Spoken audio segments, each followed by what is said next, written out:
Bonjour, une recette qui donnait lieu à une réunion familiale. La mouna. Alors parfois ça s'appelle la brioche de Pâques.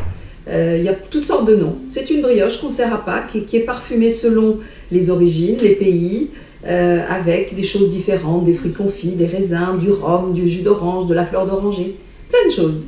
Comme toutes les brioches, cela prend beaucoup de temps. Généralement, on la fait sur 2 jours. Donc on fait la pâte, on laisse monter la pâte, on dégonfle la pâte, on refait monter la pâte, après avoir choisi la forme ou un moule. Donc c'est beaucoup de temps. 2 jours, c'est pas mal. Cette année, j'ai eu la chance d'avoir ma petite fille pour faire la brioche. Donc c'était formidable. La transmission, il n'y a rien de tel. Alors, vous allez voir comment ma petite fille arrive à faire la brioche de Pâques. Voici tous les ingrédients dont vous allez avoir besoin et la fiche recette pour vous aider. Allez, on y va. C'est à vous. Au travail. Dans cette recette, il faut véritablement que tous les ingrédients soient très bien pesés. C'est important. Il faut délayer la levure dans très peu d'eau, vraiment. Mais par contre, qu'elle soit bien délayée. Battez bien vos œufs pour que ce soit bien homogène. La farine se mélangera mieux. Vous allez mettre dans le bol du robot 7 des ingrédients qui constituent la brioche. La farine, le sucre, les œufs, la levure, le verre de rhum, le verre de jus d'orange et le sel. Vous laissez tourner 5 minutes.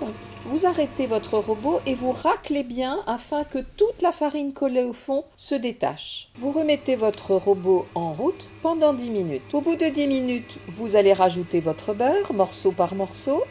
Et une fois que tout le beurre a été intégré, vous laissez tourner votre robot pendant 15 minutes.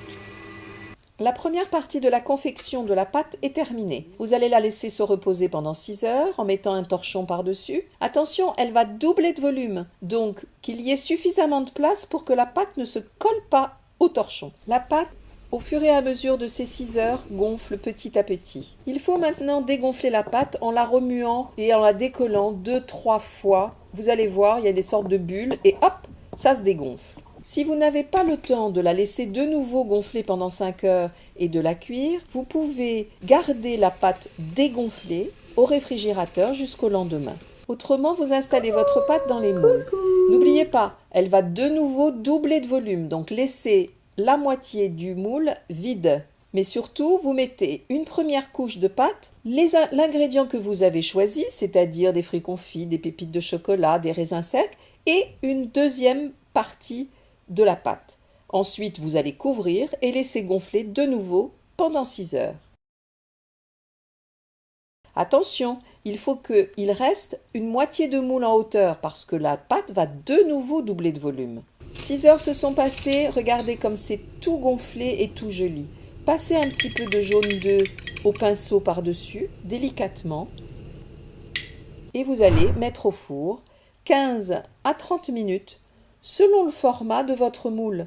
C'est une brioche qui ne doit pas cuire très longtemps. Plantez votre couteau pour savoir si elle est cuite à la fin. Regardez, elles sortent du four et elles sont dorées à point. Et en plus, on s'amuse beaucoup pour la présentation au moment de servir.